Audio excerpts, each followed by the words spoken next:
بسم اللہ الحمدللہ والصلاۃ والسلام علی رسول اللہ۔ آؤ قرآن و نماز سمجھیں آسان طریقے سے 3 منٹ سیریز میں سبق نمبر 5A۔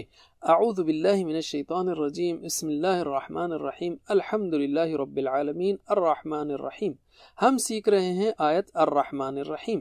بسم اللہ میں ہم پڑھ چکے ہیں کہ الرحمن یعنی مہربان، بہت خیال رکھنے والا اور خوب رحم کرنے والا، اور رحیم یعنی مسلسل خیال رکھنے والا اور مسلسل رحم کرنے والا۔ رحمت یعنی خیال رکھنا، کیئر کرنا، رحم کرنا۔ اللہ اپنے بارے میں قرآن مجید میں کہتا ہے کتب علی نفسہ الرحمہ، یعنی اس نے اپنے اوپر رحمت کو لازم کر لیا ہے۔ نبی صلی اللہ علیہ وسلم نے فرمایا کہ اللہ نے فرمایا میری رحمت میرے غصے پر غالب ہے۔ اللہ تعالیٰ اپنی رحمت کو مختلف طریقوں سے ظاہر کرتا ہے، اکثر محبت سے، نرمی سے، اور کبھی کبھی سختی کے ذریعے اور سزا کے ذریعے، بالکل اسی طرح جیسے ایک ماں اپنے بچے کے لیے کرتی ہے۔ مگر اللہ کی صفات بہت عظیم ہیں۔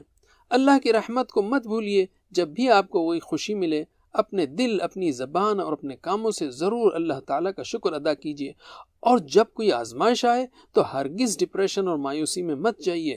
پچھلی زندگی میں آپ پر اور آپ کے اطراف اللہ کی بے شمار نشانیاں، محبت کی نشانیاں یاد کیجئے، صبر کیجئے، اور ان لوگوں کو دیکھیے جو آپ سے بھی مشکل چیلنجز کا سامنا کر رہے ہیں۔ اللہ کی رحمت پر یقین رکھیے کہ ہر تنگی کے بعد آسانی ہے۔ بہت جلد آپ کو معلوم ہو جائے گا کہ جو آزمائش آپ کو پسند نہیں تھی، اس کے نتیجے میں آپ کو بہت کچھ اچھی چیزیں ملی ہیں۔ ہر وہ چیز جو ہم پر گزر رہی ہے وہ الرحمن اور الرحیم کا بہترین فیصلہ ہے، یعنی محبت کے ساتھ خوب خیال رکھنے والے کا۔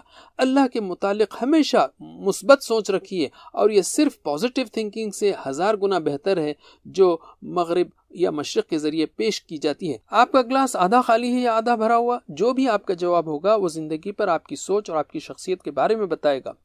پازیٹیو تھنکنگ کا مطلب یہ ہے کہ جو چیز آپ چاہتے ہیں اس کے حاصل ہونے پر آپ کو یقین ہو، مگر یہ یقین اس چیز کو حاصل کرنے کے لیے اپنی پوری کوشش کرنے کے بعد صرف اللہ تعالیٰ کی رحمت کی بنیاد پر ہو۔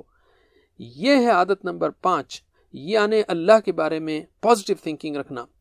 پازیٹیو تھنکنگ کامیابی کی کنجی ہے، کیونکہ یہ اندرونی سکون، کامیابی، صحت، خوشی، اطمینان اور بہتر تعلقات کا ذریعہ ہے۔ جب ہم الرحمن اور الرحیم کی تلاوت کریں تو اللہ تعالیٰ کی رحمت حاصل کرنے کی امید کے ساتھ کریں، اور کبھی نبی صلی اللہ علیہ وسلم کی اس حدیث کو بھی یاد کر لیں، من لا یرحم لا یرحم، جو رحم نہیں کرتا اس پر اللہ کی طرف سے رحم نہیں کیا جاتا۔ آپ نے یہ بھی کہا کہ تم زمین والوں پر رحم کرو، تم پر وہ رحم کرے گا جو آسمان میں ہے۔ تو عادت نمبر 6، لوگوں کے ساتھ نرمی اور رحم دلی سے پیش آئیے۔ آج کے لیے اتنا ہی کافی۔ جزاکم اللہ خیر، والسلام علیکم ورحمۃ اللہ۔